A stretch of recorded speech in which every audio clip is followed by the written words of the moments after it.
Bienvenue sur cette table ronde, sur ce nouveau temps du forum à entreprendre dans la culture. Donc on va être ensemble pendant 1h30. Je suis Sylvain Cousin, donc chargé de mission à l'Agence culturelle Nouvelle-Aquitaine. Et entre autres missions, j'anime un espace de dialogue social régional sur les métiers du spectacle qui s'appelle le COREPS. COREPS Nouvelle-Aquitaine. Le sujet est lancé. On va donc évoquer les questions de dialogue social. À quoi sert le dialogue social dans la culture? Peut-être pour commencer une définition, celle de l'OIT. Le dialogue social inclut tout type de négociation, de consultation ou simplement d'échange d'informations entre les représentants des gouvernements, des employeurs et des travailleurs selon des modalités diverses sur des questions d'intérêt commun relatives à la politique économique et sociale. Par extension, donc, il renvoie aux relations professionnelles, institutionnelles ou informelles au sein des entreprises et des branches professionnelles comme lieu de négociation, d'expression et de confrontation. Voilà, une fois qu'on a dit ça, il reste plein de choses à mettre en place, à mettre en œuvre, à mettre en musique. Sur le terrain, pour nombre de professionnels, on peut entendre parler de CSE, de CHSCT, de CCNES et d'OPCO, d'ENAO, de CNPS, de COREPS, de CPNEF, de CPPNI, d'EDEC, etc. etc. Des acronymes familiers pour certains, abscons pour d'autres. Donc on va tenter ensemble de décrypter et de vous partager un aperçu. Évidemment, 1h30, ce ne sera qu'un aperçu. Un aperçu de l'organisation du dialogue social, donné à comprendre les forces en présence, mieux saisir ce que produit ce dialogue social, ces outils, pourquoi pas en faire la critique à certains endroits, en tout cas de certains de ces outils. Donc dans cette table ronde, on va peut-être moins s'intéresser, on va l'évoquer, mais moins s'intéresser au dialogue social au sein de l'entreprise qu'aux discussions et aux négociations et aux enjeux au niveau du secteur culturel, au niveau des branches professionnelles du spectacle. Donc dans une première partie, malgré tout, on vous proposera d'évoquer ce dialogue social au niveau de tout le secteur, de toutes les branches professionnelles, pour avancer en entonnoir sur le secteur du spectacle vivant et enregistré. Et dans une troisième partie, peut-être se concentrer un peu plus sur certains enjeux, certaines négociations en cours. Et donc pour ce faire, nous allons donc ouvrir un espace de dialogue avec nos 4 invités que je remercie d'être présentes. Donc François Ministro, vous êtes directeur adjoint du travail, donc à la DRETS Nouvelle-Aquitaine, direction régionale de l'économie, de l'emploi, du travail et des solidarités. Claire Sercombe, vous êtes secrétaire général du SYMPTAC CGT, donc syndicat des personnels de l'administration et technicienne du spectacle. Claire Guillemin, vous êtes consultante en management et en stratégie, et entre autres différentes expériences également ex-directrice de Thalys Santé. Et Benoît Sidia, donc vous êtes directeur de l'ensemble Ars Nova et représentant du Profidim en région, donc adhérent et représentant du Profidim en région Nouvelle-Aquitaine. Donc si vous êtes d'accord, je propose de peut-être se lancer sur une définition un peu générique, sur des bases. Je lègue cette mission à Monsieur Mistro. Alors évidemment, on pourrait y rester pendant 3 jours. Mais j'imagine même que il y a des cursus longs pour maîtriser tous les tenants et les aboutissants du dialogue social. Mais néanmoins, à cet endroit, est-ce que vous seriez en mesure de nous brosser un panorama peut-être du fonctionnement, de l'organisation du dialogue, ce que ça représente, peut-être aussi avec des notions sur ce qui concerne la négociation, enfin les négociations collectives, les conventions collectives, et puis les différents échelons de ce dialogue au sein des entreprises et différentes branches. Et puis peut-être pour commencer, si vous le voulez bien, votre mission et la mission de l'adresse Nouvelle-Aquitaine. Bonjour à tous, donc effectivement je suis François Mistro, je travaille à la DRETS Nouvelle-Aquitaine. Je suis un ancien inspecteur du travail parce que j'ai fait 20 ans d'inspection, donc les relations du travail, le dialogue social, la vie dans les entreprises, je vois à peu près ce que c'est, j'ai une certaine expérience. Aujourd'hui, on m'a demandé d'intervenir effectivement sur la question du dialogue social et à quoi sert le dialogue social dans la culture. Alors, Sylvain l'a rappelé, hein, en matière de définition du dialogue social, vous pouvez prendre n'importe quel code, code du travail, code civil, code de commerce, tout ce que vous voulez, vous n'avez pas de définition légale du dialogue social. Hein, la seule définition qu'on ait juridique qui tienne un peu la route, c'est celle de l'OIT, hein, qui vient d'être rappelée. Et effectivement, dans le dialogue social, il y a beaucoup de choses. Il y a beaucoup de choses. Moi, ce que je retiens de la définition de l'OIT, c'est que finalement, il y a deux piliers, hein, et deux questions qui se posent quand on parle de dialogue social. La première question, c'est la représentation, hein, des partenaires qui vont être appelés à discuter, hein, en matière de dialogue social. Et la deuxième question, c'est des questions de négociation et d'accord collectif. C'est un peu les deux grands piliers. Alors juste peut-être une parenthèse, une incidence, mais je pense que tout le monde l'a vu. Quand on parle de dialogue social et quand on regarde les journaux ou l'actualité, bah, c'est souvent, très souvent caricaturé. Hein, ce qu'on voit du dialogue social, ce qui est présenté dans les médias, c'est souvent un dialogue social qui a échoué. C'est souvent les conflits collectifs, c'est souvent les palettes qui brûlent à l'entrée des entreprises, les manifestations sur des ronds-points, des choses de ce genre. Mais c'est jamais des exemples, je dirais, positifs ou de réussite du dialogue social. Or, il y en a quand même beaucoup. Il ne faut pas avoir une vision trop caricaturale du dialogue social dans notre pays. On n'est pas moins mauvais qu'ailleurs. On a une culture différente. Hein. La France n'est pas l'Allemagne, ça c'est certain. On n'a pas la culture du dialogue social préventive avant le conflit, hein, comme c'est pratiqué en Allemagne, mais on a quand même une culture de dialogue social, même si on a un passé révolutionnaire, etc. Mais il y a des raisons historiques à tout ça. Il y a des raisons historiques, hein, et culturelles. Voilà, chaque pays est très différent les uns des autres. Mais encore une fois, tout cela n'empêche pas de dialoguer et d'arriver à des compromis ou des négociations. Alors dans le domaine du travail, de façon un peu générale, la représentation du personnel. Alors moi, dans mon métier, on s'intéresse essentiellement à la représentation et la confrontation entre employeurs et salariés. D'accord ? Vous, dans votre domaine, il n'y a pas uniquement des salariés. Il y a des employeurs, il y a des dirigeants d'associations, il y a des patrons, mais il n'y a pas que des salariés. Il y a aussi des intermittents, il y a des indépendants, il y a tout un tas de publics un peu différents, ce qui peut poser, ce qui peut nécessiter une adaptation dans la négociation ou la discussion avec ces différentes personnes. Si je prends le schéma le plus général, en matière de négociation, la représentation du personnel en France, elle est très diverse. Hein, vous le savez peut-être, mais en matière de représentation du personnel, aujourd'hui, vous avez 8 organisations qui sont représentatives au niveau national, hein, 3 patronales, 5 syndicales. Donc la caractéristique française, c'est quand même une très grande division syndicale. Mais là aussi, qui s'explique par des raisons historiques, idéologiques, culturelles, qui est tout à fait acceptable et reconnu par les pouvoirs publics. C'est pas un problème, mais c'est un facteur. Voilà, il y a une grande division du paysage syndical. Ce qui n'empêche pas de négocier. En matière de représentation, là aussi, quelques éléments chiffrés. Il faut bien avoir en tête qu'en France, il n'y a que 11% de personnes, de salariés syndiqués. En moyenne, dans l'Union européenne, on est à 23%. Alors pourquoi un chiffre aussi faible ? Là aussi, des raisons culturelles, des raisons pratiques et je dirais de service. Hein. Par exemple, si vous prenez un pays comme la Belgique, vous êtes à 80% de syndiqués. Alors pourquoi ? Parce qu'en Belgique, pour bénéficier d'un accord collectif, il faut être syndiqué. En France, ce n'est pas du tout le même dispositif. On parle beaucoup de dialogue social dans les médias, dans le quotidien, dans les entreprises, dans les associations. Ça intéresse beaucoup de monde, mais le fait est que lorsqu'il y a des élections qui sont organisées, élections professionnelles, dans l'entreprise ou hors entreprise, ce qu'on constate, c'est que le taux de participation est quand même très très faible.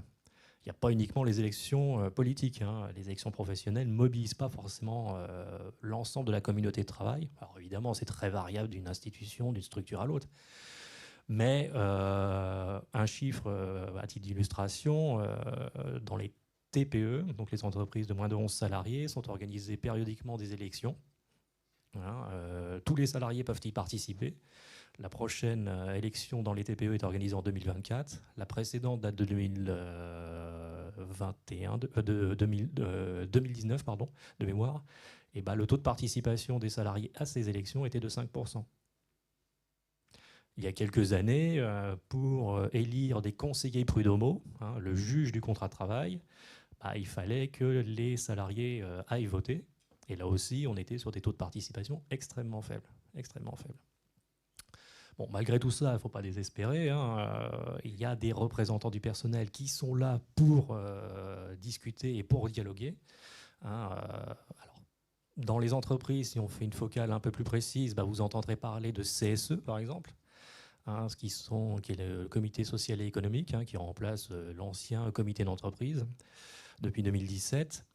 Là aussi, pour donner des éléments chiffrés, en Nouvelle-Aquitaine, vous avez 40% d'entreprises qui ont l'obligation de mettre en place un CSE et qui ont véritablement un CSE. Vous voyez ? Donc on est encore très très loin du compte. Alors l'explication qui nous est donnée par la plupart des employeurs, hein, ou des représentants du personnel, ça s'explique par la carence de candidats. Quand je vous parlais de la non-implication ou la moindre implication des salariés pour participer au dialogue social, on la retrouve au moment de voter, mais on la retrouve aussi au niveau des candidatures. Donc voilà, s'il y a assez peu de représentation de personnel dans les entreprises, c'est parce qu'il manque de candidats. Et pour avoir échangé avec pas mal de partenaires sociaux, on observe aujourd'hui, mais ça on pourra peut-être en parler, quand même une mutation dans le monde du travail. Il y a eu le Covid, bien entendu, qui a accéléré un peu les choses, mais aussi une individualisation de la société. Les salariés, les non-salariés ont plus peut-être, ou les travailleurs en général, ont plus peut-être un comportement de consommateur et moins un comportement individuel et moins un comportement une conscience collective, entre guillemets. Alors, c'est pas un reproche, hein, c'est un constat, voilà. Et ça explique beaucoup de choses en matière de représentation du personnel. Voilà, donc en termes de représentation du personnel, on est quand même sur un paysage assez faible, une représentation assez faible d'un point de vue numérique, mais une représentation, je dirais, assez importante d'un point de vue quantitatif. Pourquoi ? Parce qu'en dehors de l'entreprise et du CSE, vous avez tout un tas d'autres structures dans lesquelles le dialogue social peut s'exercer. Alors, Sylvain a cité le COREPS, hein, en matière de la culture, mais dans les branches professionnelles, en dehors des branches professionnelles, vous avez tout un tas de structures ou d'instances où s'exerce le dialogue social. Alors, vous entendrez parler d'ODDS, par exemple, qui sont les observatoires départementaux du dialogue social. Donc, dans chaque département, il y a un ODDS où vous retrouvez des représentants employeurs, des représentants salariés qui sont là pour discuter, échanger sur des thématiques de droit du travail et développer du dialogue social. Les représentants, encore une fois, aussi bien patronaux ou salariaux, sont faibles numériquement, mais ils sont importants parce que on les retrouve notamment dans tout un tas de structures liées à la protection sociale, liées à la formation professionnelle. Tous les organismes de protection sociale importants ou d'organismes de formation professionnelle, les OPCO, en matière de protection sociale, les caisses de sécurité sociale, par exemple, les gestionnaires de l'assurance chômage, etc., sont gérés par des représentants d'employeurs et des représentants de salariés. Donc c'est pour ça la France est quand même dans une situation assez paradoxale, dans le sens où voilà, on a une faible représentation numérique, en matière de syndicalisme, en matière de nombre de personnes impliquées dans le dialogue social. Mais à côté de ça, quand même, ces personnes-là ont leur importance, à la fois dans l'entreprise et hors de l'entreprise. À titre d'exemple, encore un chiffre rapidement, la protection sociale dans notre pays, c'est un tiers de notre PIB, hein, c'est plus de 700 milliards d'euros, hein, donc on n'est pas sur des chiffres anecdotiques. La formation professionnelle, c'est 150 milliards d'euros, donc on est quand même sur de gros enjeux, hein, de gros enjeux. Donc pour en revenir à la définition de l'OIT, donc d'un côté un pilier représentation du personnel, que je viens de vous exposer, avec aussi des questions de comment on détermine tel ou tel organisme pour représenter le personnel. Et d'un autre côté, un autre pilier qui est la négociation collective, puisque le résultat du dialogue social, c'est logiquement et en principe, c'est d'aboutir à un compromis et dans le meilleur des cas, un accord. Là aussi, chaque pays a son organisation, chaque pays a son histoire et sa façon de fonctionner. En France, la négociation collective, elle date de 1919. Les premiers accords collectifs datent de 1919. Depuis, ça n'a fait qu'augmenter et se diversifier. Alors juste pour vous donner une idée, en France, il y a à peu près 1000 accords de branche qui sont négociés par an et 80 000 accords d'entreprise qui sont négociés par an. En Nouvelle-Aquitaine, on a à peu près 10 000 accords d'entreprise qui sont déposés dans les services de la DRETS ou des DETS en Nouvelle-Aquitaine. Alors évidemment, tous ces accords ne concernent pas le secteur du spectacle. C'est l'ensemble des secteurs économiques. Le secteur du spectacle représente à peu près par an 100 à 150 accords déposés chez nous, à peu près. Voilà. Alors, quand on parle d'accords, c'est vrai que dans l'esprit du grand public, c'est quelque chose qui peut paraître assez compliqué parce que la France se caractérise par un droit social plutôt complexe avec un socle légal, ce que vous retrouverez dans le Code du travail, dans la loi, les règlements. Mais au-delà de ce socle légal, vous avez toute une série de strates d'accords qui sont négociés à différents niveaux et qui vont compléter, vos acquis sociaux et la structure du droit du travail dans notre pays. Alors, je ne vais pas rentrer dans trop de détails parce que ça va nous emmener loin, mais vous avez des strates, ça ressemble au découpage administratif de notre pays, donc ça donne une idée. Vous avez un niveau national avec des accords nationaux interprofessionnels, et dans ces accords nationaux interprofessionnels, on va retrouver tout ce qui concerne la retraite complémentaire, l'assurance chômage, la formation professionnelle. Vous descendez d'un cran, dans chaque branche professionnelle, vous avez aussi des accords. Donc très classiquement, la métallurgie, le BTP, la boulangerie, charcuterie, mais dans la culture aussi, dans différentes branches de la culture, vous avez des accords. Et en dernier niveau, vous avez des accords d'entreprise. Et tout ça fonctionnait de façon plutôt bien organisée jusqu'à une époque assez récente. Et depuis quelques années, vous avez peut-être entendu parler d'une réforme importante du droit du travail, avec les ordonnances Macron, entre guillemets. Depuis 2017, le paysage conventionnel s'est quand même très fortement complexifié. Pourquoi ? Parce que dans l'esprit du grand public, un accord collectif est toujours plus favorable que la loi, rapporte des droits sociaux plus importants que la loi. Et c'est pas forcément le cas. Vous avez des accords qui sont dérogatoires et qui apportent quelquefois des éléments sociaux moins favorables que la loi. Ce qui est un paradoxe, et ce qui a toujours été une interrogation pour moi. Et si parmi vous, dans la salle, il y a des négociateurs d'accords, je vous engage à regarder la loi dans un premier temps et voir ce que vous pouvez obtenir en plus de la loi et pas forcément en moins. Alors bon, là aussi, vous n'avez pas forcément la main en fonction sur l'accord en question, puisque qui dit accord dit deux parties. Et pour arriver à un accord, il faut effectivement un consensus et un accord entre les deux parties. Donc voilà, très très rapidement dressé le paysage en matière de dialogue social. Donc encore une fois, deux piliers, la représentation du personnel, l'autre pilier, la négociation collective. Des évolutions récentes, mais ça on pourra en débattre avec mes collègues autour de la table et puis avec vous. On observe quand même depuis très très récemment, encore une fois, une évolution du monde du travail. Le travail, la notion de travail n'est plus forcément centrale dans la vie de chacun, comme ça a pu l'être il y a quelques années. L'implication dans le travail n'est pas forcément la même. On est quand même à un carrefour, à un tournant. Alors, je ne sais pas trop vers où on se dirige, mais ce sont des éléments de contexte qui ont leur importance et qui viennent percuter, je dirais, entre guillemets, la capacité de chacun à dialoguer dans l'entreprise et à conclure des accords. Merci beaucoup pour ce panorama, cet éclaircissement sur ce dialogue social. Merci François. Donc vous l'avez évoqué, hein, vous avez parlé de représentativité. Donc les personnels salariés s'organisent en syndicats.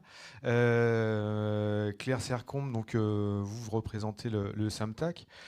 Justement, peut-être une présentation du SAMTAC, de votre rôle dans ce panorama qu'a brossé François Mistro, à la fois le rôle du SAMTAC et puis comment vous êtes organisé, et puis au sein de, donc vous êtes au sein de la Confédération CGT, comment voilà, le positionnement du SAMTAC aussi dans ce panorama syndical. Merci. Alors, je voulais juste rebondir sur une toute petite chose qui a été dite par rapport aux intermittents du spectacle qui sont bien des salariés. Embauchés en CDD d'usage, ça va toujours mieux en le disant. Il y aura aussi d'autres petites choses, mais on reviendra là-dessus plus tard. Alors, le SAMTAC CGT, donc c'est un très vieux syndicat qui s'est créé en 1900 et qui était le syndicat des machinistes des théâtres parisiens à l'époque. Donc, c'est vraiment les prémices de la structuration des métiers techniques.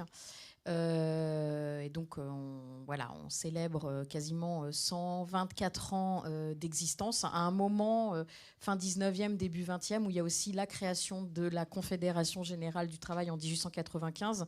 On est dans une période de forte organisation des salariés et de tous les salariés, notamment dans la foulée de la loi Waldeck-Rousseau 1884, qui a autorisé la création des syndicats, qui était interdit pendant une très très longue période, et qui donc leur a reconnu le droit de s'organiser afin de porter collectivement des revendications. Alors le SAMTAC couvre 3 branches. On a évoqué les branches. Les branches, en fait, ce sont des secteurs d'activité au sein desquels on regroupe donc les entreprises qui évoluent dans un même secteur d'activité. Donc nous, on rayonne sur 3 branches. Entreprises artistiques et culturelles, CCNEAC, donc ça c'est le spectacle vivant public. Les entreprises du secteur privé du spectacle vivant. Et la 3e branche, c'est la prestation technique au service du spectacle vivant, qui est une branche en pleine mutation, puisque en plus des réformes évoquées, on a aussi depuis quelques années un mouvement qui va vers des rapprochements, fusions de branches. Sauf erreur de ma part, il y a une petite dizaine d'années en arrière, on était à 2000 branches à peu près au niveau interprofessionnel, et maintenant il en subsiste 200. Il y a eu du ménage de fait, entre guillemets. D'une part parce qu'il y avait des branches qui étaient complètement tombées en désuétude, il faut le dire, notamment sur des métiers qui n'existent plus du fait des évolutions techniques, etc. Des branches où il n'y avait plus de vie organisée en termes de dialogue, etc. Donc il y a eu des rapprochements. Et dans le secteur du spectacle au sens large, le spectacle vivant, on a été épargné, hormis dans la prestation technique qui a été rapprochée de la branche des chapiteaux et de la branche des mannequins, car il y a une branche des mannequins. Donc ça occasionne un énorme dialogue sur comment refonder la branche, les accords collectifs, tout ce qui s'ensuit. C'est un chantier assez titanesque qui avait été bien mis en sommeil aussi du fait de la crise sanitaire. Donc le SAMTAC est présent dans ces 3 branches. On est un syndicat national, c'est-à-dire qu'on couvre toute la métropole et la Corse, mais pas les Outre-mer. Pourquoi ? Puisque la CGT, en tant qu'organisation anticoloniale, ne souhaite pas s'immiscer dans l'organisation des travailleuses et des travailleurs des Outre-mer. Donc il y a des partenariats avec la CGT Réunion, la CGT Martinique, mais en tout cas, ils ont une indépendance juridique statutaire vis-à-vis de la CGT métropolitaine. Ce qui, par ailleurs, pose des petits sujets, car les conventions collectives sont par vocation nationale au-delà des frontières hexagonales, et que ça nous pose quand même des difficultés quand il y a des salariés en souffrance dans des maisons des Outre-mer.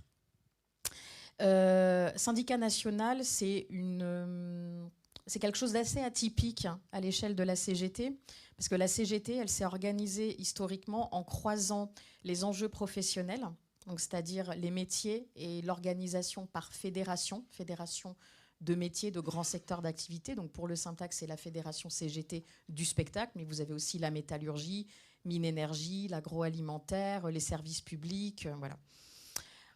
Donc un croisement entre l'échelle des métiers et l'échelle territoriale. Et nous, on a ce croisement-là. Donc on a les unions départementales, les unions locales et les fédérations de métiers avec l'idée de toujours croiser les deux dans l'intérêt des travailleuses et des travailleurs et à des fins qu'il n'y ait pas d'intérêt divergent aussi entre les travailleuses et les travailleurs d'un champ à un autre et d'un territoire à un autre. Ce qui fait que l'organisation des travailleuses et des travailleurs, elle s'est toujours faite de manière typique à la CGT, au plus près du terrain, et donc il y a vraiment davantage de syndicats, de sites ou d'entreprises à la CGT que de syndicats nationaux. Il y a très très peu de syndicats nationaux. Il y a le SYMTAC, d'autres syndicats dans le champ fédéral du spectacle, les syndicats des artistes interprètes, des musiciens, des plasticiens, qui eux pour le coup sont des travailleurs non salariés, le syndicat national des journalistes. Et nous, très tôt, on a été organisés comme ça de niveau national, puisque très tôt, on a eu affaire à ce qui ne s'appelait pas encore à l'époque l'intermittence du spectacle, mais des salariés qui venaient d'une région à une autre, d'une entreprise à une autre, sans pouvoir être rattachés de manière permanente à une unité de travail. Et que donc, il y avait cette nécessité de s'organiser aussi au niveau national de ce point de vue-là. Mais normalement, dans la philosophie CGT, c'est au plus près du terrain et pas organisé au niveau national. Pour ce qui est du SYMTAC, donc on est un syndicat national, mais organisé en sections d'entreprise. Donc c'est par le biais de nos délégués syndicaux mandatés dans les centres dramatiques nationaux, les scènes nationales. On est principalement développé dans les opérateurs nationaux, donc tout ce qui est théâtre public, théâtre nationaux, pardon, et dans la décentralisation, donc les labels, principalement CDN et scènes nationales, et on est présent dans un peu plus de 300 établissements de spectacles vivants publics à l'échelle nationale. Sachant que dans les deux branches principales du spectacle vivant, donc privé et public, dans le spectacle public, la CGT pèse 77%.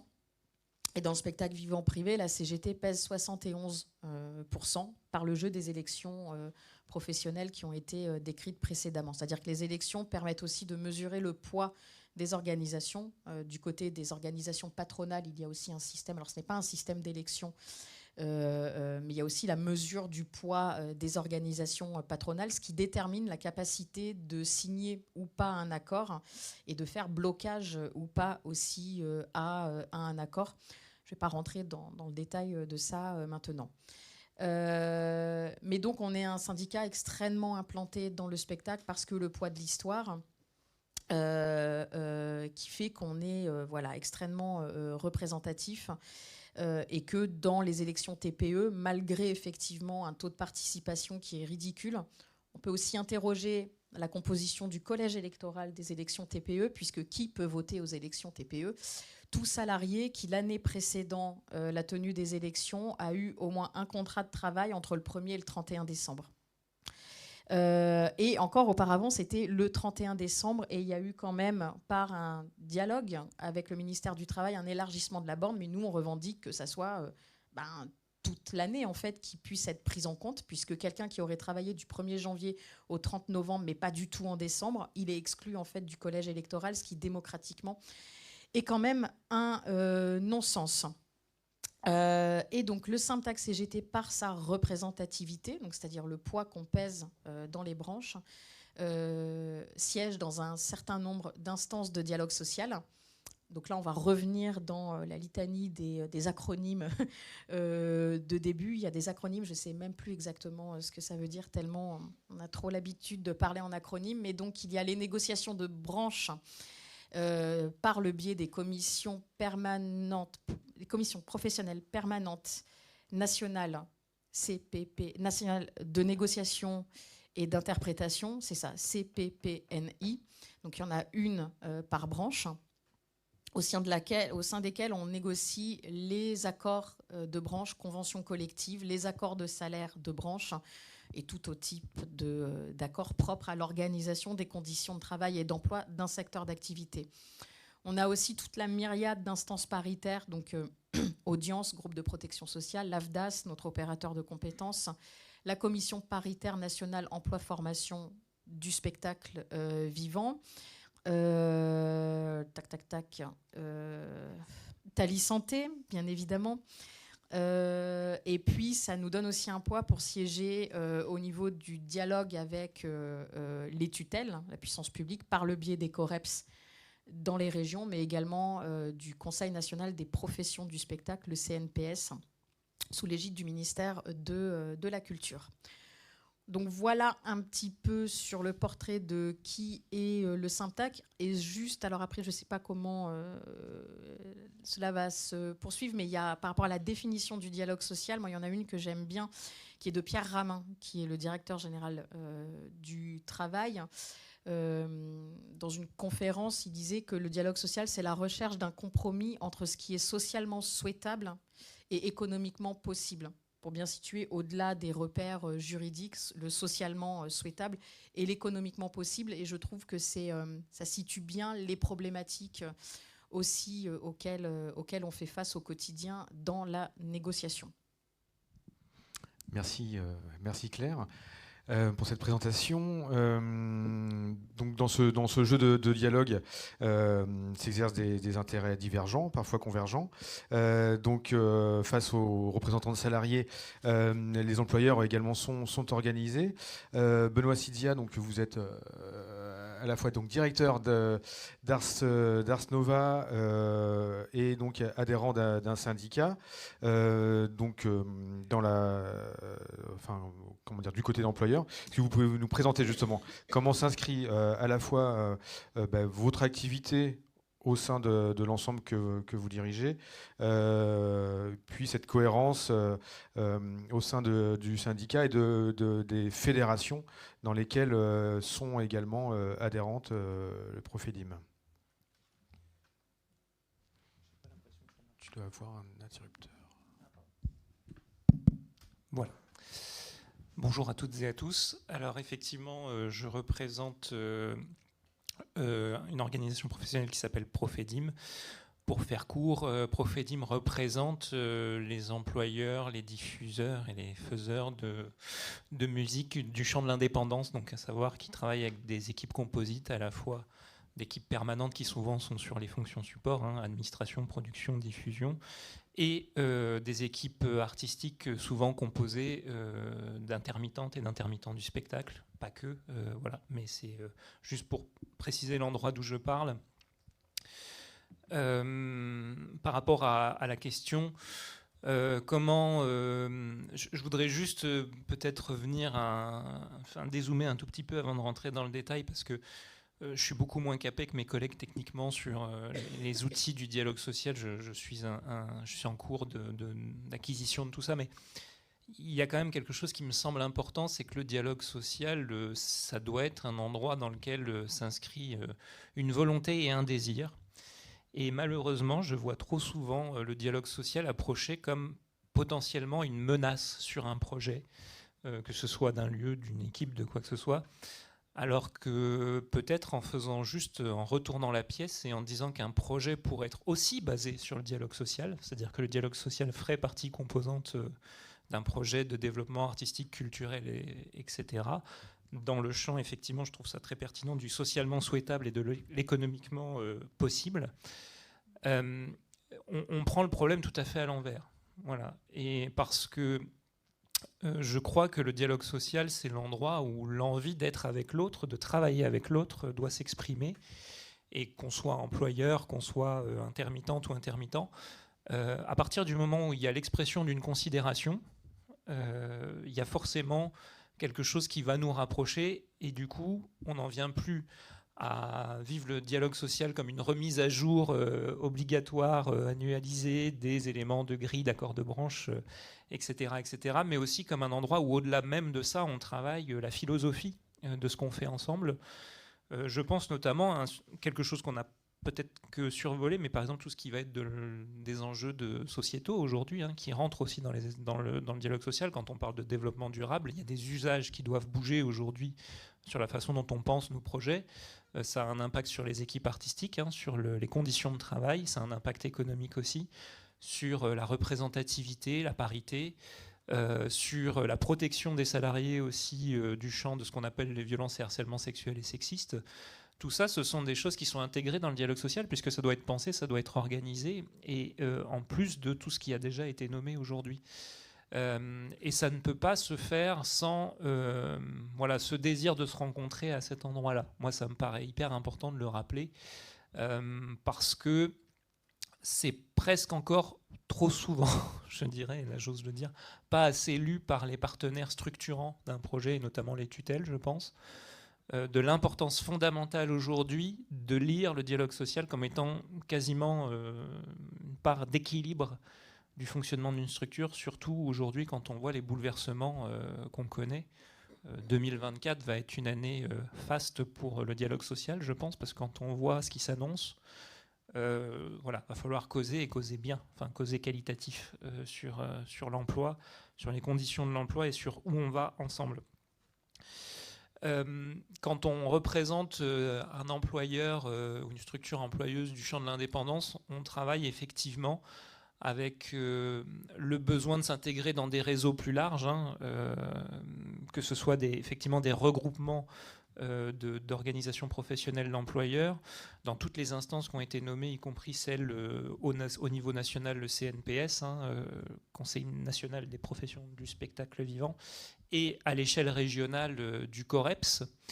Moi, ce qui m'intéresse notamment dans ce qu'on fait au COREPS, où je représente Profedim parmi les autres organisations et syndicats, c'est qu'on traite de problématiques qui nous concernent toutes, mais on les problématise à l'endroit de la réalité territoriale, enfin de la territorialisation même des problématiques. C'est-à-dire que quand on parle de la mobilité aujourd'hui dans le contexte néo-aquitain, c'est extrêmement important puisqu'on est une très grande région avec quelques pôles de concentration urbaine, mais énormément de zones rurales entre les deux. Donc inégalement dotées, inégalement équipées en capacité de transport, voilà. Donc quand on va traiter la question aujourd'hui, comme je le disais par exemple, d'encourager les mobilités douces, de comprendre l'impact économique que ça va avoir, mais aussi sur le champ social et de l'emploi, comment ça va engager les artistes aujourd'hui à travailler avec nous, à travailler ensemble, à établir et à créer des solutions qui vont avoir un impact, clairement, sur l'emploi, sur la durée du temps de travail, sur la façon d'envisager le confort aussi au travail, parce que c'est quand même... Le confort, c'est presque ridicule d'en parler aujourd'hui, mais je pense qu'on a le droit à un peu de confort dans le travail aussi, qui qu'on soit. Et de rappeler tous ces éléments-là, ça c'est le travail qu'on fait entre professionnels, mais il y a besoin de l'instruire techniquement et qualitativement, après aussi auprès des partenaires publics, que ce soit les tutelles financières, les partenaires privés avec lesquels on travaille aussi, pour faire remonter une image, une topographie du terrain qui est la plus concrète possible et surtout la plus réelle des enjeux auxquels on se confronte généralement. Profedim là-dessus a toujours eu une position très volontariste vis-à-vis des organisations professionnelles, des syndicats de salariés. Parfois on s'entend un peu moins, mais c'est le cas aussi entre organisations professionnelles d'employeurs, je vous rassure. Il y a des positions qui sont différentes les unes des autres. Et je crois qu'aujourd'hui, vraiment, il y a urgence, mais vraiment une urgence criante, à remettre les questions de société et les questions de rapport au travail à égalité en fait des enjeux de développement des structures, des projets, etc. Parce qu'on croit qu'on va y arriver tout seul en fait, ce qui est quand même on est dans la prophétie qui ne sera pas autoréalisatrice là pour le coup. Je veux dire, c'est vraiment si on ne considère pas le besoin d'appréhender la qualité du travail, la qualité de la relation au travail pour passer les contextes difficiles du moment et aller vers ce futur désirable dont on parle souvent, enfin le monde d'après qu'on n'a pas encore tout à fait vu venir là pour le moment. Enfin le monde d'après, il ressemble au monde d'avant, mais avec beaucoup de choses plus complexes à traiter. Et je crois vraiment que pour moi le premier enjeu en tant que représentant d'employeur aujourd'hui, il est là. c'est-à-dire de remettre le dialogue social à égalité des questions d'urgence à traiter dans le rapport aux enjeux de politique publique, aux enjeux de coopération entre organisations professionnelles et aussi aux enjeux de relations plus largement au travail, quoi. Ce que je veux dire, c'est les métiers d'artistes, les métiers de porteuses et de porteurs de projets sont des métiers avec lesquels on travaille aujourd'hui avec un degré d'incertitude qui est juste maltraitant. Il y a de la maltraitance au travail à tous les étages. On est obligé d'apporter des garanties d'engagement, notamment quand on travaille avec des équipes intermittentes. Il faut quand même pouvoir leur donner un avenir, une perspective. Donc on propose des choses en sachant nous-mêmes qu'on ne sait même pas si là, aujourd'hui, au semestre, on est capable de les tenir. Donc on travaille avec un niveau d'incertitude qui est maltraitant et qui finit par casser du professionnel à tous les étages. Et qui casse du professionnel parce que statistiquement, j'aimerais bien qu'il y ait une étude menée sur les candidatures au poste de direction là, depuis 2 ans, par exemple, depuis la sortie de Covid. Je pense qu'on serait surpris de voir que des postes avant où il y avait facilement 50 candidatures et des shortlists à 15-20 personnes, je ne suis pas sûr qu'on soit sur les mêmes dynamiques aujourd'hui. On a perdu beaucoup de professionnels dans le champ de l'intermittence, des métiers techniques et même des métiers artistiques. On a beaucoup d'artistes qui ont déserté le champ professionnel et on a beaucoup d'artistes qui ont muté dans leur pratique aujourd'hui, qui veulent de nouvelles modalités, qui veulent de nouvelles façons de faire, et c'est parfois très bien, mais ça se fait aussi parfois dans un no man's land de la protection du travail en fait, et de la qualification de ce travail-là. Et je pense qu'on doit aussi être capable à la fois de faire muter l'existant, aussi de préserver ce qui doit être préservé et qui y a de bon et de vertueux dans l'existant. Et ce dialogue-là, il est constant, il est difficile, il est très très très exigeant, parce qu'au final, moi j'ose le dire, je trouve que le métier qui est le plus remis en question en ce moment, et qui est le plus difficile en termes d'humilité d'approche dans cette remise en question, sont justement les métiers de direction. Je crois que les métiers de direction doivent changer aujourd'hui. Doivent changer, que le rôle de l'employeur, tel que, en tout cas moi, il m'est confié, doit évoluer vers quelque chose de beaucoup plus partagé, en fait, non pas dans les responsabilités, puisqu'à un moment, il faut qu'il y ait quelqu'un qui prenne les décisions et qui les assume, mais partagé dans l'idée que les décisions doivent être co-construites, que l'instruction de ces décisions doit être aussi compris par les gouvernances et les partenaires comme étant nécessaires à être partagées et pas seulement assumées par un directeur ou une directrice de projet qui en tire les conséquences, la gloire si ça marche et les responsabilités si ça ne marche pas. Donc on doit changer notre grille de lecture sur le management d'un projet, sur l'approche des métiers, sur leur développement aujourd'hui. Et ça rejoint aussi, et là je ne vais pas développer parce que ça sera peut-être l'objet des échanges à venir, mais sur le rapport entre le performatif, le qualitatif et le quantitatif dans l'évaluation de tout ce qu'on fait aujourd'hui, parce qu'on est à un carrefour de quelque chose là qui n'attend plus en fait, qui n'attend plus, qui est là et qui va devoir être traité. Sujet qui a d'ailleurs été abordé notamment ce matin. Merci Benoît de nous avoir permis de nous immerger comme ça dans beaucoup d'enjeux que vous brassez. J'ajoute juste en fait que très concrètement, ce qui me permet de le dire, c'est que moi, quand j'ai été nommé à la tête d'Ars Nova, en fait, j'ai été nommé pour éteindre un conflit social, en fait. C'est-à-dire que ma prise de poste s'est faite dans le cadre d'un conflit social extrêmement dur qui a failli faire disparaître un ensemble qui fêtait ses 60 ans en 2023. Donc dire l'importance du dialogue social. Pardon.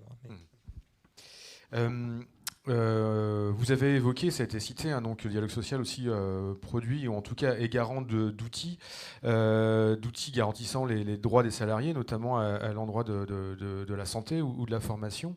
Donc là, je m'adresse à vous, Claire Guillemin, notamment en tant que directrice ou ex-directrice de Thalys Santé, et puis aussi au regard de votre expertise sur les questions de dialogue social. Peut-être se concentrer sur, pour donner un exemple de à quoi sert ce dialogue, sur les questions de santé, peut-être aussi, on en parlait hier, sur les questions de formation professionnelle. Comment le dialogue social est garant de ces droits pour les professionnels et pour les entreprises. Et peut-être même d'assurance chômage. En fait, de plein de choses. Alors moi, je promeus le dialogue social. J'y crois vraiment et j'y crois depuis des années, parce que ça fait des années que j'étais avant administratrice, puis directrice de compagnie, puis de lieux. Et je suis vite tombée dans les organisations patronales. Et j'ai été très mobilisée dans les questions de négociation de conventions collectives. Et ces négociations, elles sont d'autant plus importantes que dans le secteur, alors là je vais parler que du spectacle vivant, mais ça vaut aussi pour le spectacle enregistré, et ça vaut aussi finalement pour pas mal de secteurs dans la culture.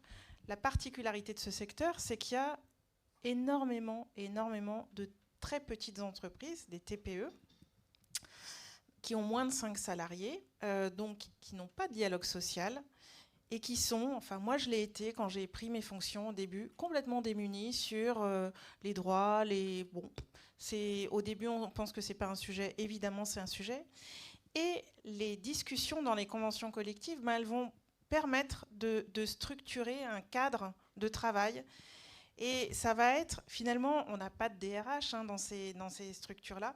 Moi j'avais idée à un moment de créer des DRH de branche, j'aurais trouvé ça vraiment chouette de dire, on crée des postes de DRH qui vont aider toutes les petites entreprises à se structurer et à dialoguer avec leurs salariés par département. Enfin, c'était une idée que j'avais. Pourquoi ?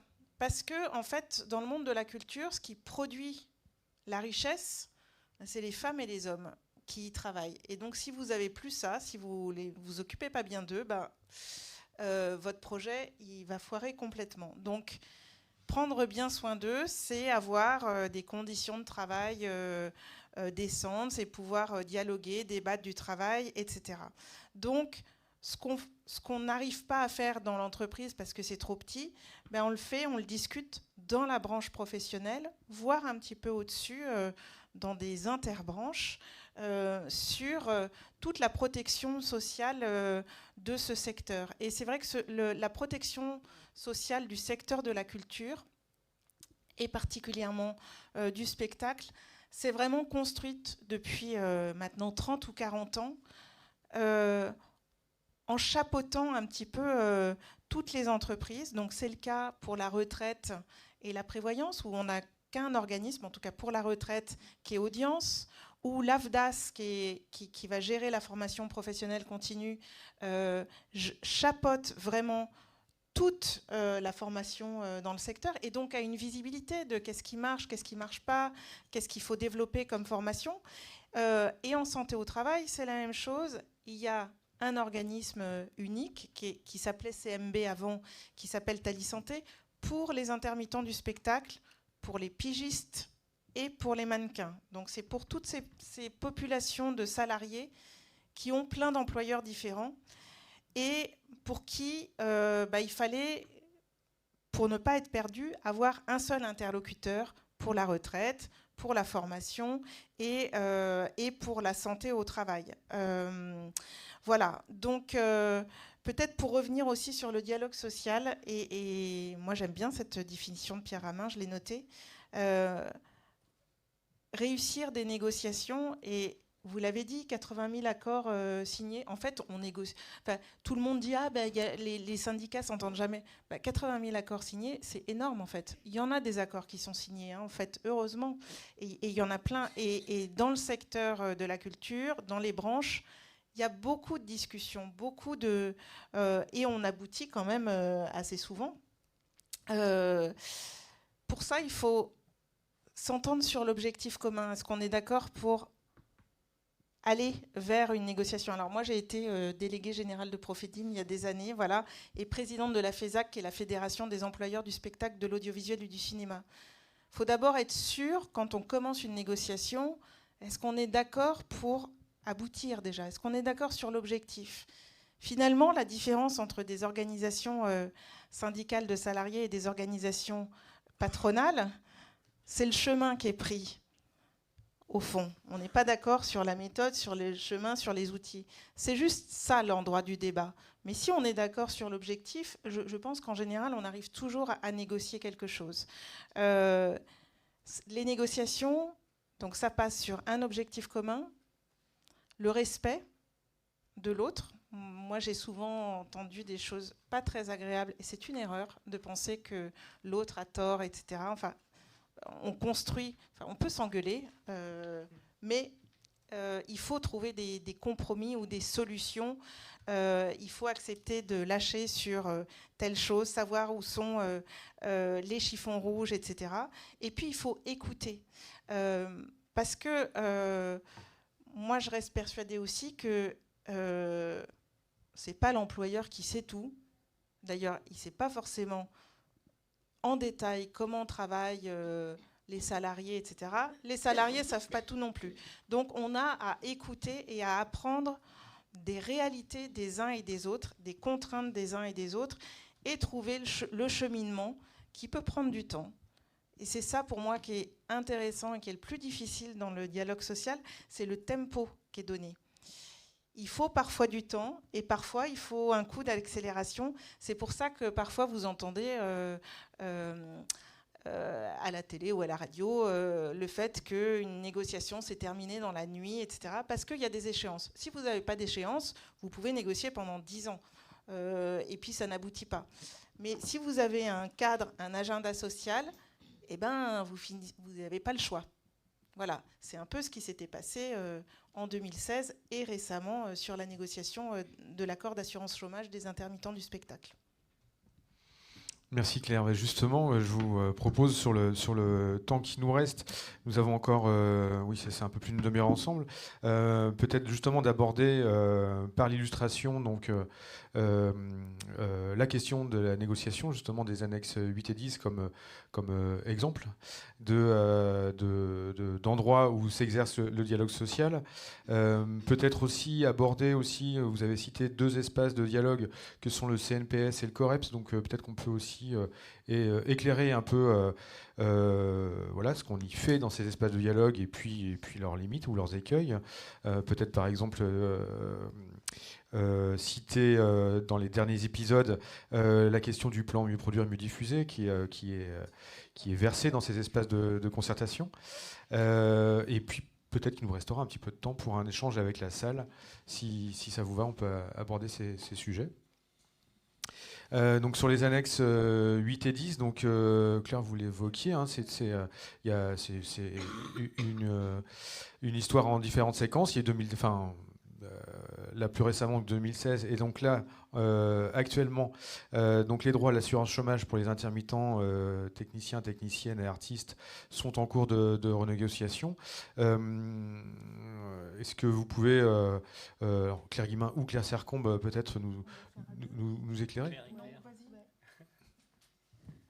J'ai eu le plaisir d'être dans la négo version 2023, tard dans la nuit, effectivement. Alors, c'est un petit peu particulier, comment dire. On est, à contrario d'autres négociations d'accords nationaux, interprofessionnels ou d'accords de branche, etc., c'est une négociation qui s'inscrit dans le cadre de lettres de cadrage et qui se fait en 2 temps. Ce qui n'est pas simple à représenter, puisque auparavant, avant 2016 c'était la première fois que ça se déroulait comme ça, les annexes 8 et 10 étaient négociées directement au niveau MEDEF et enfin pas que MEDEF, mais les 3 organisations patronales interprofessionnelles et les 5 centrales syndicales interprofessionnelles. Donc, ils négociaient tout en même temps, à la fois le régime général et puis toutes les annexes, parce qu'il faut savoir qu'il y en a 11. On parle de la 8 et de la 10, mais il y a 11 annexes en tout. Tout était négocié à ce niveau-là et les professionnels du secteur pouvaient essayer de faire du lobbying, du truc, etc., mais on n'avait pas voix au chapitre. 2015, loi Rebsamen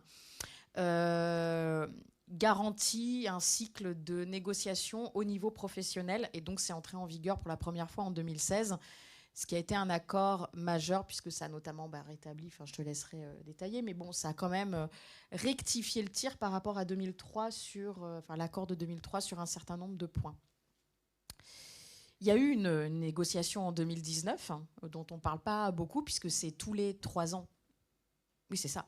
Tous les 3 ans qu'il faut rouvrir une négociation. Donc il y en a eu une en 2019 qui a échoué au niveau des annexes 8 et 10 et au niveau du régime général, parce que ce qu'il faut savoir, c'est que nous, on négocie entre professionnels les annexes 8 et 10 dans le cadre d'une lettre de cadrage qui est définie par MEDEF et les deux autres, CPME et U2P, et les 5 centrales historiques. Lettre de cadrage qui était extrêmement contraignante, puisqu'ils imposaient 15% d'économie sur le dos des intermittents à l'horizon 2026. Pour faire des économies, vous avez deux optiques. Soit vous augmentez les cotisations. Bon, les employeurs ont très rapidement dit que ça n'allait pas être possible. Soit vous diminuez les droits.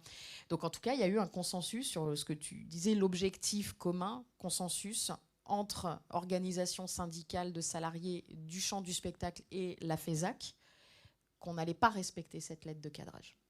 Ça ne veut pas dire qu'on allait faire n'importe quoi, etc. Mais on n'allait pas la respecter parce qu'on sait ce qui est bon, en l'occurrence, pour nos secteurs, et qu'en plus, il y a une construction idéologique à dire que le régime des intermittents du spectacle est déficitaire.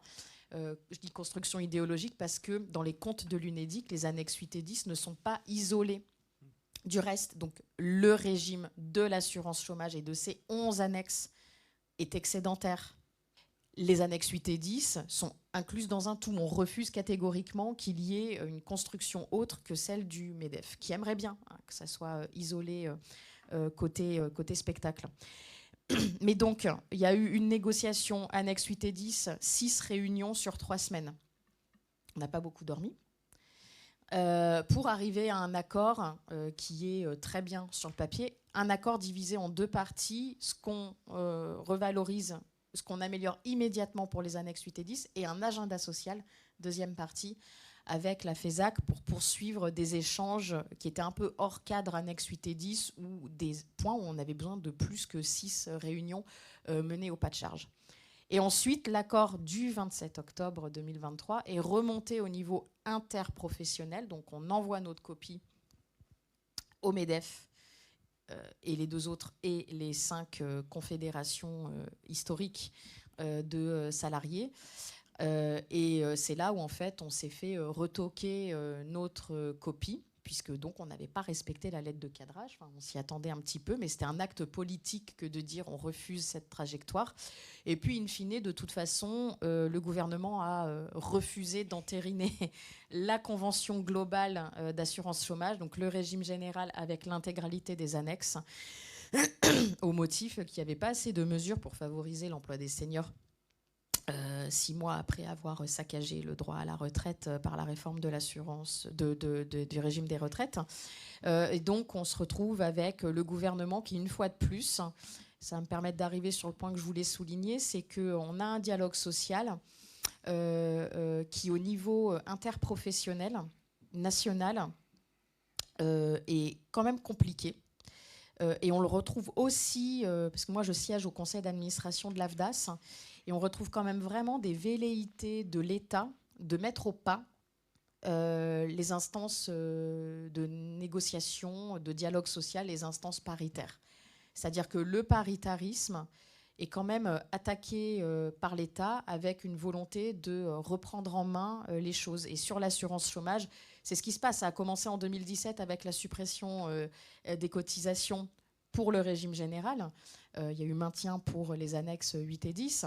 Mais c'est une manière pour l'État de reprendre la main et d'imposer ensuite par voie de décret les règles en vigueur. Et donc c'est une attaque aussi vis-à-vis des partenaires sociaux, enfin en tout cas un mépris, puisqu'on nous laisse négocier et puis in fine, en fait, c'est balayé ou repris en main par voie de décret. Juste sur le CNPS, COREPS, je ne siège pas dans les COREPS, enfin, j'en ai des échos, donc je ne vais pas aller sur ce terrain. Le CNPS, pour moi, ce n'est pas une instance de dialogue social. C'est une instance de concertation. Et pour moi, la concertation, ce n'est pas la même chose que le dialogue social. Et on a en plus quand même un changement de paradigme, on va dire, du côté du ministère, où mieux produire, mieux diffuser. J'ai assisté à une réunion dans le cadre du CNPS sous forme de groupe de travail.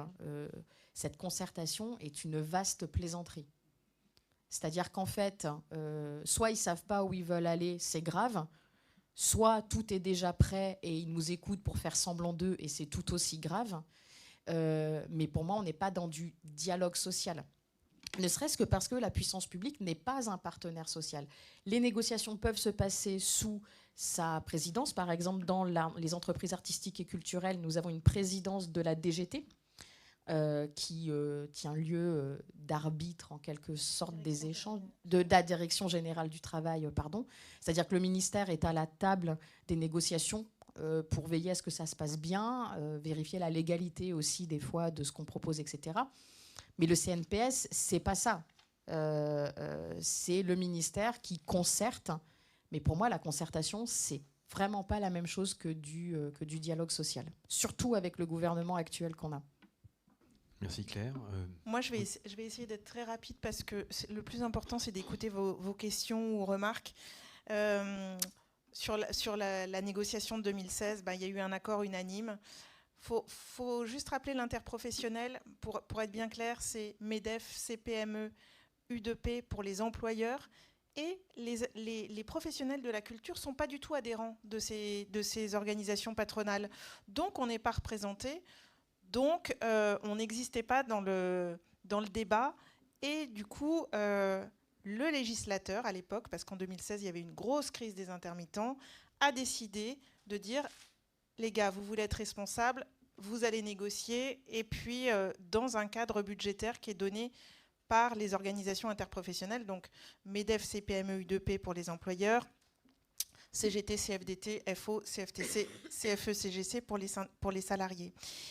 Et à l'époque, on nous avait demandé 80 millions d'euros d'économies, et on les a faites parce qu'il fallait qu'on montre qu'on était responsable aussi, et voilà. Mais la discussion, l'objectif à l'époque, c'était on va se débrouiller pour arriver à un accord. Parce que c'était ça l'objectif. Et chacun a fait un petit pas. Côté salarié, l'acceptation de baisser le plafonnement cumul emploi, cumul indemnisation, rémunération. Pour les employeurs, une augmentation de la cotisation. Chacun a lâché un petit peu. Sur les instances de concertation, oui, il y a 3 mots importants dans le dialogue social qu'il faut bien distinguer, et d'ailleurs qu'on retrouve quand on fait du dialogue social en entreprise. Il y a la consultation, on consulte les gens, en gros pour dire vous êtes d'accord ou pas d'accord, et puis quel que soit l'avis qu'ils donnent, on décide soi-même. Ça, c'est la consultation. Il y a la concertation, on débat et on arrive à quelque chose de commun, et puis il y a la négociation avec un accord signé en bonne et due forme. Donc c'est vraiment 3 manières de parler du travail ou parler des conditions de travail. Voilà. Juste pour terminer sur l'époque en 2016, il y a eu quand même, en plus de cet accord, 2 choses importantes. La reconnaissance de la FESAC comme organisation multiprofessionnelle. Alors c'est un autre niveau de négociation, mais maintenant la FESAC, le MEDEF par exemple, a l'obligation de consulter la FESAC dès qu'il y a un accord national interprofessionnel qui est discuté. Je ne sais pas si elle le fait vraiment, mais bon. Et puis, il y a eu aussi, on avait demandé, attendez, on fait 80 millions d'euros d'économie assurance chômage, on demande 80 millions d'euros d'aide à l'emploi, et il y a eu la création des fonds PEPS, des aides à l'emploi, grâce quand même à cette négociation. Donc c'était quand même très important. Merci pour ces précisions. Peut-être très brièvement, avant de laisser la parole à la salle, Benoît, pour parler du COREPS, donc ça a été évoqué. Vous siégez donc dans cette instance de dialogue ou de consultation, de concertation ou de négociation, je ne sais pas. Enfin, qu'est-ce que vous pourriez en dire ? C'est un bidule, le COREPS. Non, je rigole. Le COREPS, c'est un peu tout ça en même temps, parce qu'à la fois, je dirais... Bon, la relation de proximité qu'on a entre représentants en région fait qu'on est quand même dans une vraie dynamique de dialogue social, déjà entre salariés et employeurs, avec la particularité d'être effectivement en présence de la force publique, mais aussi des OPCO, enfin des partenaires professionnels qui nous aident, qui nous structurent aussi dans l'accompagnement et le développement du dialogue social et de l'emploi. Que dire du COREPS? On a la chance en Nouvelle-Aquitaine d'en avoir un qui est historique et qui fonctionne bien, et aussi grâce à et grâce à Sylvain Cousin qui est ici, qui se farde nos coups de joie, nos coups de tristesse et nos courriers quand il y en a. Donc bravo Sylvain pour ce travail, ça exige beaucoup d'humilité et de patience. C'est un endroit qui est structuré, nous en tout cas, selon deux grands axes, je peux le dire. Il y a politique et financement public et cellule de veille pour l'emploi, ou notamment avec une grosse question autour du travail illégal, qui fait l'objet d'un travail de fond depuis des années. Pour parler de ce distinguo entre dialogue social et concertation, oui, je suis d'accord. Et en même temps, nous, après, employeurs, quand on a constaté un besoin de faire évoluer le social dans l'entreprise, il faut bien qu'on aille en parler avec ceux qui peuvent nous donner les moyens de le faire. Parce que comme vous le savez, on représente majoritairement des entreprises à but non lucratif. Ça, je tiens à le rappeler. Je fais juste une parenthèse, si tu me permets, Sylvain. J'ai entendu, aux sorties de ces années Covid, oui, mais vous avez fait du bénéfice parce qu'on a maintenu vos subventions. Je ne rémunère pas d'actionnaires. Mon conseil d'administration est bénévole. D'ailleurs, aujourd'hui, on a obligation de faire apparaître ce qu'on appelle les contributions volontaires dans nos bilans. Les contributions volontaires, c'est tout ce que les personnes qui apportent de la force de travail et de gouvernance gracieuse dans une entreprise, parce que nous sommes des entreprises, mais à but non lucratif, c'est la particularité, qu'on soit une association ou autre. Et donc, je ne capitalise pas, je ne thésaurise pas sur la valeur, en tout cas monétaire, je la redistribue et je dois la réengager systématiquement dans un projet, puisque vous savez que l'équilibre, c'est toujours d'être à zéro, ce qu'on appelle zéro dedans. Voilà. Et donc, comme on ne produit que très peu de valeur en propre sortie de cette logique de subvention, financement complémentaire, recette de diffusion, on ne produit pas d'innovation qu'on va vendre sur le marché, qui va finir coté en bourse. Peut-être qu'il y en a, mais je pense que c'est suffisamment peu pour le dire. Donc on a besoin de ce dialogue avec ceux qui nous accompagnent pour après, et c'est pour ça que je reviens à ce que je disais tout à l'heure, pour aujourd'hui faire comprendre le besoin de faire apparaître le dialogue social et la considération professionnelle à parité dans la considération d'un projet de développement. Et je dis bien développement, parce qu'aujourd'hui, on va devoir développer des choses, puisque trop souvent, encore une fois, c'est axé sur une grande idée culturelle, un grand discours, une mise en récit merveilleuse d'un projet pour une scène nationale, un lieu, une équipe artistique, etc., en oubliant que ce qu'on va gérer aujourd'hui quasiment quotidiennement, c'est des crises sociales dans ces structures-là. C'est-à-dire qu'on va devoir trouver les moyens de soutenir l'emploi, on va devoir causer NAO, négociation annuelle obligatoire, donc qui réévalue les grilles de salaire et les minima sociaux. Et on va devoir aussi trouver les moyens d'accompagner l'emploi permanent, parce qu'on a du mal à recruter sur les fonctions support, donc il faut que nos métiers soient attractifs, donc il faut qu'on paye mieux, qu'on fasse plus, mais qu'on fasse plus responsable. Et le plus responsable, des fois, c'est faire moins en faisant plus. Et donc, autant vous dire qu'on devient tous un peu cinglés aussi en ce moment, mais ça nous permet au moins, le COREPS, je dirais, de coaguler ces problématiques en les mettant en cohérence, et aussi en entendant le point de vue de toutes les parties dans tout ça. Et ça reste quand même toujours bon d'avoir un endroit où on parle aussi des spécificités territoriales, vraiment. Oui, je voudrais juste rajouter un exemple de choses concrètes qui est importante au CNPS, donc Commission nationale des professions du spectacle, au bureau notamment, parce que c'est une petite équipe. C'est surtout qu'on travaille en interministériel. Et il n'y a pas beaucoup d'instances où on a à côté de nous le ministère de la Culture et le ministère du Travail et le ministère des Affaires sociales ou de la Santé. Et par exemple, on a pu avancer sur les maternitantes, sur les questions de sécurité sociale pour les maternitantes parfois. Donc ça, c'est important pour ça, en fait. Et puis on pourrait aussi aller plus loin en essayant d'imaginer ensemble comment rendre ce dialogue social plus vertueux, notamment dans l'articulation entre l'échelon régional et l'échelon national, justement l'articulation entre les COREPS et le CNPS, entre les différentes organisations. En tout cas, le chantier est large, mais je me tourne vers la salle pour peut-être recueillir des témoignages ou des questions, et je vous demanderai de parler dans le micro puisqu'on enregistre ces propos. Oui. Est-ce que quelqu'un veut réagir, poser des questions ? Ce que vous ne savez pas, c'est qu'il y a un quiz acronyme à la fin. Bonjour, donc, je m'appelle Mathilde Idelot, je suis administratrice de production, je travaille dans le spectacle vivant pour différents projets et j'ai une question un peu concrète. Bon, je ne sais pas si vous allez avoir une réponse, mais peut-être des pistes. On parlait tout à l'heure de maltraitance au travail, et comment on fait en fait quand on est une toute petite structure et qu'il n'y a pas de RH, il n'y a pas de comment on gère les RH dans une petite structure, que ce soit un festival, une compagnie, voilà, c'est une vaste question, hein, je sais, mais est-ce que vous avez des pistes un petit peu Merci. Alors, moi, je vais reprendre ma casquette d'ancienne directrice de Thalie Santé. Alors, d'abord, quand il y a des maltraitances avérées ou des faits de harcèlement, ou que ce soit moral ou sexuel, vous avez plusieurs... d'abord, il faut en parler.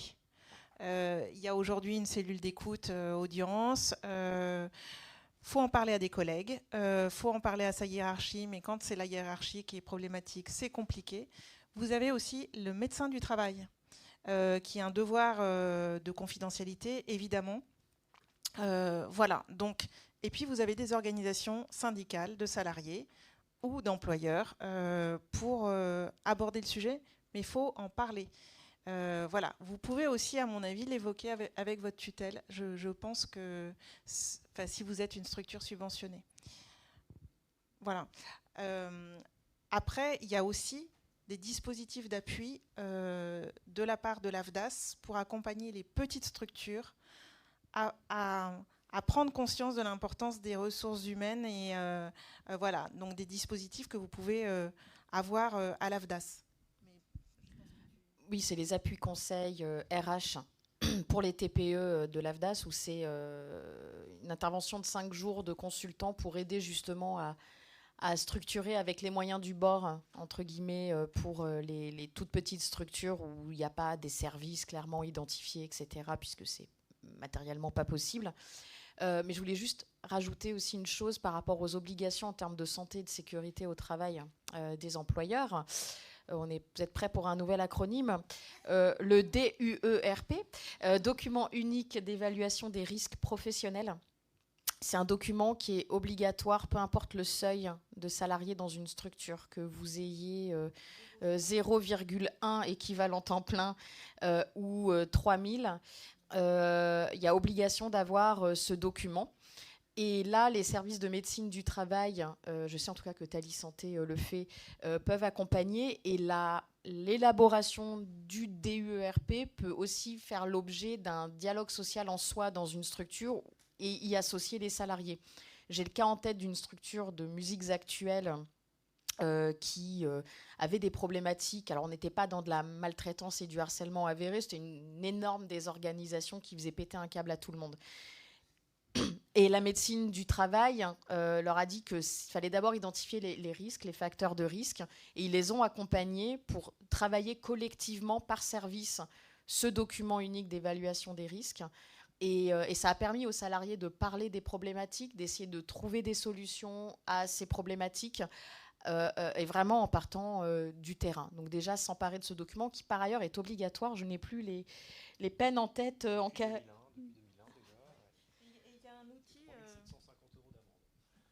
150 000 3 700.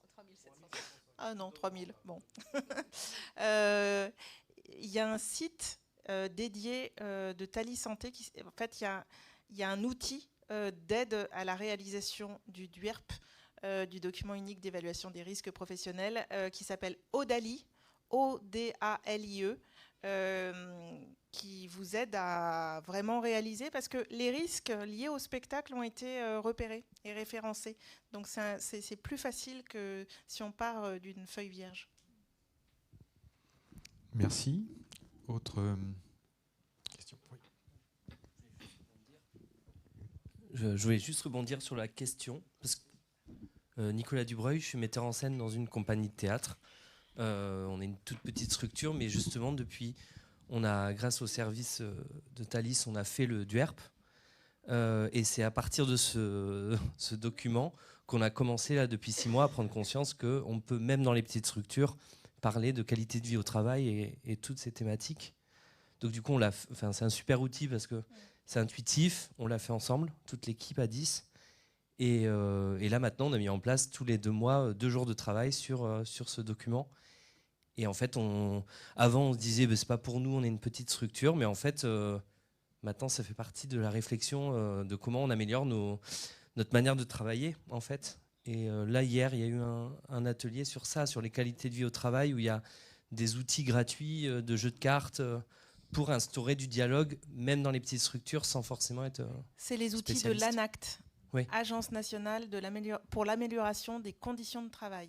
Encore un acronyme, attention à la sortie. Pardon. Je veux juste ajouter à tout cela, parce que là, il y a l'aspect des outils existants et du rappel au cadre et à la loi. Et après, au-delà de ça, humainement, ça dépend si vous êtes employé, enfin, à la direction du projet, où vous êtes effectivement dans une posture, je trouve plus le mot, pardonnez-moi. Oui, salarié, mais subordonné, voilà, je veux dire à une direction. Déjà, il y a une chose toute bête qui doit se faire régulièrement, c'est un rappel des obligations de la direction à veiller en fait à la santé de ses salariés.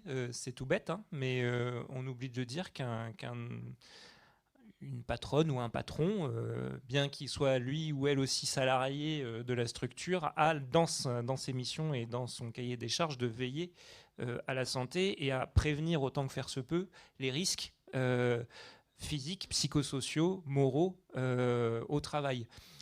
Et ça se fait comment ? Ça se fait tout simplement, soit effectivement avec les outils, s'il y a vraiment une direction sourde, je dirais, via les outils qui ont été rappelés. Sinon, ça peut se faire tout simplement dans le fait de solliciter des points d'équipe, par exemple, hein, c'est tout bête, mais des points d'équipe dans lesquels il y a un dialogue qui s'organise autour de dire on identifie un besoin, c'est celui de parler de choses dont on ne parle jamais. Voilà. Par exemple, le rythme de production est trop intense, on n'a pas le temps de récupérer les heures qu'on doit récupérer, parce que des fois, en plus, je pense que même des fois, c'est pas forcément volontaire, c'est qu'il y a une telle urgence à faire et à survivre en ce moment que des fois, on perd juste le décompte hein, de tout ça. Et parfois, c'est aussi de s'organiser en interne, en informant la direction de qui prend cette responsabilité-là, peut-être de veiller à ça, de faire le relais. Moi, je peux vous donner un exemple très concret qu'on a mis en place à Ars Nova. Quand je suis arrivé, on a constaté le besoin d'avoir une parole concentrée de l'équipe artistique, donc qui du coup n'est pas sous contrat permanent avec nous, mais d'identifier cette parole-là avec un canal de communication très identifié. Donc on a créé ce qu'on appelle un comité artistique participatif qui représente chacun des corps de métier, enfin chacun des pupitres et chacun des corps de métier dans l'ensemble. Et de ce comité est issue une délégation, enfin comme une poupée russe, quoi. Et donc avec le comité artistique, on parle plutôt des enjeux de développement culturel et artistique, et que cette délégation, c'est toutes les questions qui ont relatif au social. Par exemple, si à un moment, voilà, les conditions de logement, depuis trop longtemps, il y a quelque chose qui ne va pas parce qu'il y a un dysfonctionnement qui aurait pu m'échapper, moi, en tant que directeur, j'ai ce comité qui, sous couvert d'anonymat, me fait remonter, enfin ces délégués qui me font remonter cette question-là. J'en parle à la prod, on voit si effectivement il y a d'abord une incompréhension ou pas, et s'il y a un vrai problème technique, voire un problème qui nous met en fragilité dans le cadre légal, on le traite. Mais des fois, en fait, ça peut aussi se faire vraiment dans un dialogue qu'on a tellement oublié qui pouvait être simple. Et qui peut être harmonieux parfois, pas toujours, comme vous l'avez rappelé, tout ce qu'on nous montre souvent, c'est un dialogue social qui a échoué, en fait. C'est-à-dire c'est quelque chose qui n'est pas allé déjà par la porte d'entrée, qui est celle de la communication, avec un rappel au cadre, et surtout, et là moi je le dis aussi toujours aux employeurs que j'accompagne et que je conseille, on est souvent dans des très petites entreprises et il y a un rapport parfois quasi familial qui s'instaure entre les salariés. C'est très mauvais, attention. Attention aux messages WhatsApp où vous parlez de tout et de rien. Attention à tout ça, parce que le jour où il y a un problème, on ne sait plus comment le traiter. Ah, mais je ne peux pas lui faire ça, lui aussi, ou elle aussi se donne beaucoup, etc. Il y a une donnée psychologique qui rentre en jeu qui est tellement... On est en relation professionnelle, premièrement, qui peut être cordiale, voire légèrement amicale selon les contextes. Dès que vous choisissez de franchir cette ligne-là, vous choisissez aussi, que ce soit en tant que dirigeant ou salarié, d'accepter que le jour où il y aura un problème, ça va être très compliqué à résoudre, autre qu'en faisant des rappels aux outils et à la loi. Voilà. Et ça fait écho aussi aux échanges qu'il y a eu hier, notamment sur le temps d'échange sur le dialogue professionnel et les espaces de discussion de travail. Oui, Claire. Oui, très rapidement, là, c'était par rapport aux instances de dialogue social dans l'entreprise. Effectivement, on a ce problème de seuil qui est qu'en dessous de 11 salariés, il n'y a pas d'obligation, enfin, c'est même interdit de convoquer des élections de comité social et économique. On a dans les entreprises artistiques et culturelles la possibilité, à partir de 5 salariés équivalents temps plein, d'avoir un représentant élu du personnel, mais avec des prérogatives qui sont très, très minimes. Il y a les problèmes de carence évoqués, puisque le mandat de CSE, depuis le Big Bang des ordonnances et de la loi travail avant, c'est un mandat qui s'est extrêmement complexifié. Où avant, il y avait ceux qui s'occupaient de santé et de sécurité, et des conditions de travail, ceux qui s'occupaient des revendications individuelles collectives et ceux qui s'occupaient des activités sociales et culturelles. Maintenant, tout ça est mélangé et nous, on a des élus, y compris des militants de longue date, qui sont dégoûtés en fait, du mandat de CSE et qui ne veulent plus y aller parce qu'en plus, il y a eu la crise sanitaire où c'est trop compliqué avec un matériau juridique qui est en constante évolution. Je rebondissais juste sur le comité artistique et les délégués intermittents. Nous, c'est un sujet à la CGT où on aimerait vraiment s'en emparer et ça fait partie notamment du fameux agenda social de l'accord du 27 octobre. C'est la question de la protection de ces salariés. Puisque quand on est élu du CSE, et on a des fois des salariés intermittents qui sont élus CSE, on est un salarié protégé. Mais c'est comment on articule la protection d'un mandat pluriannuel, qui peut aller jusqu'à 4 ans au sein du CSE, avec l'intermittence de l'emploi. Et qu'est-ce qui se passe quand on est entre 2 contrats ? Et ça, c'est un vrai sujet, avec ce besoin, notamment dans ces équipes artistiques où il y a une écrasante majorité de salariés intermittents, comment on les protège. Et c'est aussi une problématique qu'on retrouve à la CGT dans le champ de la production cinématographique et production audiovisuelle, où vous avez un tournage qui va réunir 150, 200, 300 salariés, tous intermittents pendant 2-3 mois, et où il y a des travaux qui sont en train d'être menés sur comment on peut conjuguer une protection dans un cadre temporel contraint, puisque là, à l'heure actuelle, et on a un mouvement en cours à la Cour civile scène nationale de La Rochelle sur la problématique des rémunérations des intermittents, personne ne veut s'exposer.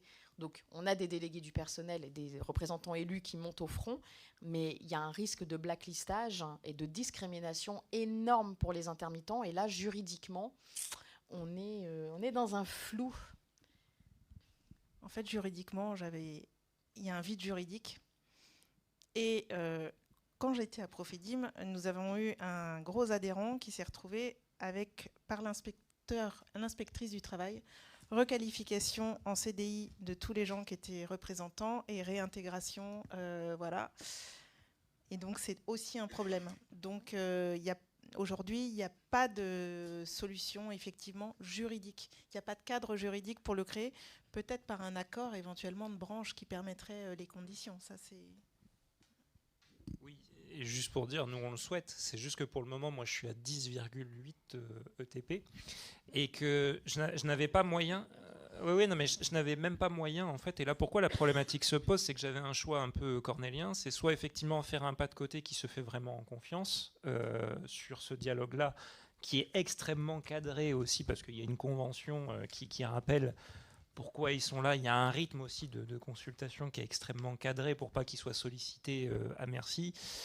Mais surtout, en contrepartie, ce qu'on leur a offert, c'est une représentation dans la gouvernance de la structure aussi, pour pouvoir à la fois se protéger eux-mêmes de ce point de vue-là, parce que dans la gouvernance, moi j'y suis aussi du coup assujetti, et derrière aussi que leur voix porte en tant qu'équipe artistique, quoi, qui fonde le cœur. Moi j'ai des salariés qui travaillent depuis 35 ans avec mon ensemble, et on n'est pas permanent, mais j'ai quasiment sur chaque production à une variable d'à peu près 3%.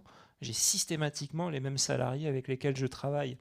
Donc oui, je suis jamais à l'abri d'une requalification, oui, je suis jamais à l'abri de choses qui peuvent tomber, mais c'est tout l'enjeu aussi de se dire, l'indépendance, on obtient la qualité artistique du projet grâce à cette relation pérenne et de confiance, et en même temps, de l'autre côté, il y a tous les risques qui vont avec, et c'est là où je disais tout à l'heure, la façon d'approcher, moi, mon autorité, mon travail là-dedans doit muter aussi, puisque c'est là où on accepte de donner quelque chose et on se donne mutuellement, en tout cas dans ce cadre-là. Oui, la question aussi, c'est comment on déclare ces temps de discussion. Et certainement pas en CDD d'usage, me semble-t-il. Est-ce qu'il y a une dernière question ou témoignage ?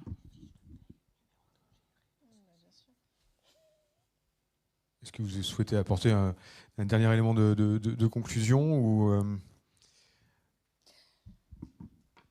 Claire et ensuite François ? Oui, tout à l'heure, Benoît, tu as parlé de co-construction. Moi, j'aime bien aussi parler de co-responsabilité. C'est ce que j'ai essayé de faire dans l'équipe de Thalie Santé. Alors, on n'est pas dans le champ culturel, mais on s'occupe d'intermittents du spectacle. Mais il faut savoir que quand je suis arrivée à Thalie Santé, j'ai pris la direction générale. Il y a 70 salariés qui travaillent à Thalie Santé. Je suis arrivée 1 mois avant le Covid et le Covid nous a fait perdre plusieurs millions d'euros. Donc j'ai failli faire un PSE, c'est-à-dire licencier 70 personnes. Et ça a été parce qu'on n'avait pas de trésorerie pour payer les gens à la fin du mois. Donc j'ai vécu des mois et des mois complètement en mode stress. Donc la solitude du dirigeant, c'est l'horreur. Mais on a trouvé des solutions et on a négocié beaucoup. Heureusement, j'avais un CSE. Heureusement, j'avais des syndicats pour négocier des accords avec moi. Et on a vraiment... Enfin, j'ai embarqué tout le monde en co-responsabilité. C'est-à-dire qu'on a un outil commun qui est l'entreprise. En fait, l'entreprise, elle n'appartient pas au patron, elle n'appartient pas non plus aux salariés. On est tous responsables de notre avenir ensemble sur ce projet. Et on a réussi. Voilà, donc ça marche, le dialogue. Merci. Je laisse donc le mot de la fin à François Mistreau. Non, juste 2-3 remarques. Bon, on n'a pas le temps d'aborder le rôle de l'État dans le dialogue social, il y aurait beaucoup de choses à dire, mais simplement dire que, comme on le retrouve dans le Code du travail, le dialogue social doit être loyal. C'est-à-dire, il ne faut pas engager une procédure de dialogue social alors que le projet est déjà ficelé et faire semblant de faire du dialogue social, ça me paraît important. Et la deuxième chose, comme tu le disais tout à l'heure, le dialogue social, il doit être régulier. Peut-être pas permanent, mais régulier, et pas uniquement en temps de crise. Voilà, c'est... Même dans les moments où ça va bien, ça n'empêche pas le dialogue social. Et quelquefois, on l'oublie, parce que ça va bien. Merci bien, merci à vous quatre. On le rappelle, donc il y a des élections professionnelles l'année prochaine, je crois. Et puis, donc vous recevrez, donc la table ronde a été enregistrée, vous recevrez les éléments par courrier, par mail. Et puis d'ici là, je vous invite en fait à rejoindre l'amphithéâtre du CNAM pour la conférence conclusive, travailler à l'heure des transitions. Et puis je vous remercie toutes et tous.